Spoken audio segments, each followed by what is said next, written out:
Hello, my dear students. Today, let us get into one more topic of electrochemistry: conductivity cell, measurement of cell constant, and Wheatstone network or Wheatstone bridge. Let us try to understand the conductivity cell. What is exactly the conductivity cell is? The conductivity cell is a cell used for the measurement of resistance of the solution by Wheatstone's principle. Using this cell, we exactly do? We measure the resistance of the given electrolyte in Wheatstone's bridge. So how it looks like, what is the construction? Usually we can have many type of conductivity cell. A general conductivity cell consists of a glass bulb which is filled with the electrolyte, usually a standard electrolyte, and it connects with two electrodes, platinum electrodes. These are connected to two platinum electrodes with a difference in length. Here the distance between two electrodes are L and the area of cross section is A. And these two are connected to a external circuit. The real life conductivity cell looks like this. Here we don't have a bulb, glass bulb is not there. Here we just have two electrodes and we dip it in the solution. The electrolyte will automatically come in between these two electrodes. So this acts as an electrolyte with the solution which comes in between these two, and these two are the electrodes, and we use this for the measurement of resistance. Let us assume the distance between them, these two electrodes, is L, and the area of cross section of this electrode is A. This is the area of cross section of electrode, that is A. We know that one formula we know, resistance is equal to rho into L by A. Resistance is equal to resistivity into length by area. So, or in other words, if I bring this resistivity at denominator, resistance by resistivity is equal to L by A. Resistance by resistivity is equal to L by A. We also know the another formula, since rho, that means resistivity is equal to 1 by K, it's kappa, 1 by kappa. Kappa stands for conductivity. Resistivity is a reciprocal of conductivity. I can substitute K is equal to 1 by rho. K is equal to 1 by rho. So that's why 1 by rho, in the place of 1 by rho, I can substitute kappa. So that's why R into K is equal to L by A. Resistance into conductivity is equal to length by area, where kappa is the conductivity of the solution. So we know the formula, Rk is equal to L by A.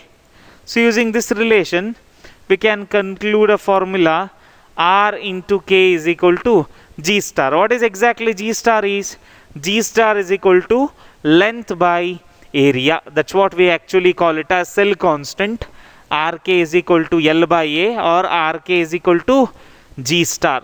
G star stands for cell constant. Then what is exactly the G star is?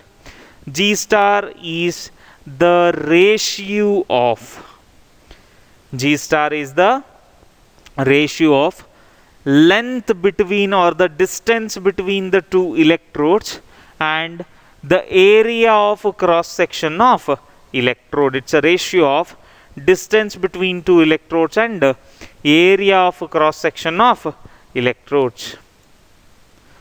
So that's what we call it as a cell constant. See, here you need to know one point.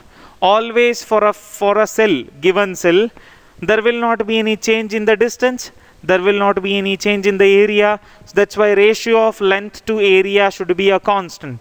So that's why we call it as cell constant. That is the reason we call it as cell constant. This ratio of length by area is a fixed quantity for a particular cell. So how to measure this? Let us learn it.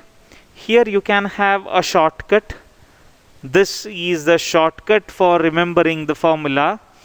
Kappa is equal to Gg star. Gg kya G? Kappa is equal to Gg star. What is the meaning? G stands for conductance. G star stands for cell constant. Kappa, conductivity. Kappa stands for conductivity. Kappa is equal to G into G star. G star is a cell constant, G is a conductance, and kappa is the conductivity. Let us learn the unit of cell constant. Just now I told what is a cell constant is. Cell constant G star is equal to L by A. That means its unit will be the unit of length divided by unit of area. Unit of length is L. Unit of area will be L square. That's why its unit will become per length. Its unit becomes per length. In SI unit, as we take length in terms of meter, the unit of cell constant will be per meter. And in CGS unit, the unit for the length is centimeter. So that's why the unit of cell constant is per centimeter. The unit of cell constant is per centimeter. Therefore, the unit of cell constant is either per meter or per centimeter, or in any unit like per length. To measure the conductivity of any solution, it is very important to measure the cell constant of that conductivity cell. How to measure the cell constant of conductivity cell? So we know a formula, kappa is equal to G star by R, or the conductivity equal to the cell constant divided by resistance. So we know the actual conductance of a standard electrolyte like KCl. So we already know the conductivity of standard electrolyte. We will measure the resistance of that electrolyte using Wheatstone's network or Wheatstone's bridge. So if we know R, if we know K, we can easily calculate G star. If we know that, then we can use to calculate the conductivity of any electrolyte using resistance, using the calculation of or the measurement of resistance. So to know the value of kappa, we have to determine G star first, then measurement of R. So how we actually determine? The cell constant is usually determined by measuring the resistance of the solution. As I have already told, the measurement of resistance of the solution, generally we use KCl solution because its conductivity is already known. The conductivity of 0.1 molar KCl would be 0.0129 Simon per centimeter. If we know the value of conductivity, if we can measure the resistance, if we can measure the resistance using Wheatstone's network, we can calculate cell constant. Steps in determining the conductivity of the cell. What we actually do here, first we measure the cell constant, we calculate the cell constant. How? As I have discussed now, first we measure the resistance of standard KCl solution. If we can measure the resistance, if we know the value of conductivity of standard KCl, then we can calculate the cell constant. Now we are knowing the cell constant. Now we use the same cell for the measurement of resistance of the given electrolyte, whatever the electrolyte is given. So we use the same cell to calculate measure the resistance of that electrolyte using Wheatstone's bridge. So if we can measure the resistance, we already know the resistance, we already know the cell constant. If we know both, it is very easy to calculate the conductivity of the given electrolyte. So many times we have used the term Wheatstone bridge. Now let us try to understand what is actually the Wheatstone bridge is. See, this is what the Wheatstone bridge looks like. It is connected to 4 resistance in fact. Here R4 and R3. This R4 and R3 are the fixed resistors whose resistance value is known. And whatever the R1 is here, this is called rheostat. It's a variable resistor. Its resistance can be varied. And we have another one resistor. This is what our conductivity cell. We are actually measuring the resistance of this conductivity cell. R4 and R3 are the fixed resistors. R1 is a rheostat whose resistance can be varied, and R2 is our conductivity cell whose resistance is to be determined.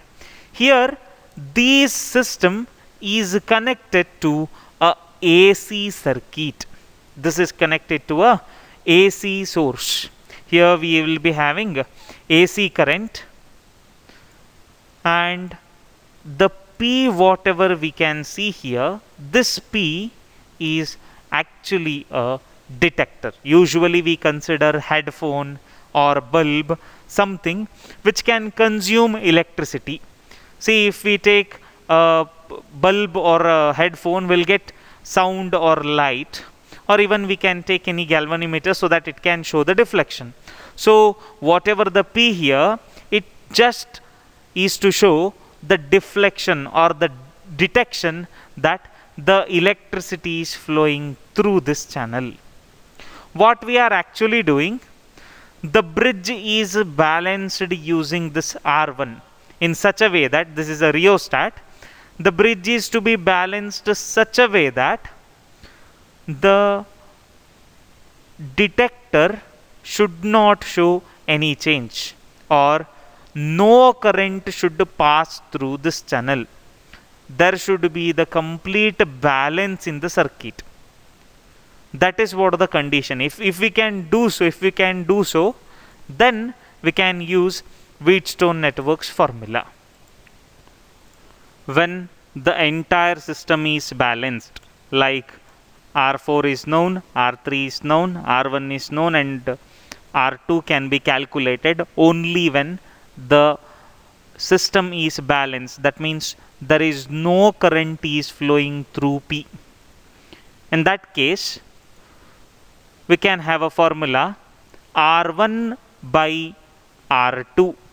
R1 by R2 is equal to R3 by R4. R1 by R2 is equal to R3 by R4. As we are measuring the resistance of our conductivity cell R2, we can adjust R2 is equal to R1 into R4 divided by R3. R2 is equal to R1 into R4 divided by R3, where R2 is the resistance of our electrolytic resistance of our electrolytic solution, the solution which is already given to us. So using the value of resistance R2, because R2 is known, cell constant we have already determined using KCl solution. So we know cell constant, we know resistance. So using these two, we can easily calculate the conductivity of the given electrolytic solution with the formula K is equal to G star by R2. K is equal to G star by R2. Thank you. Thank you for watching.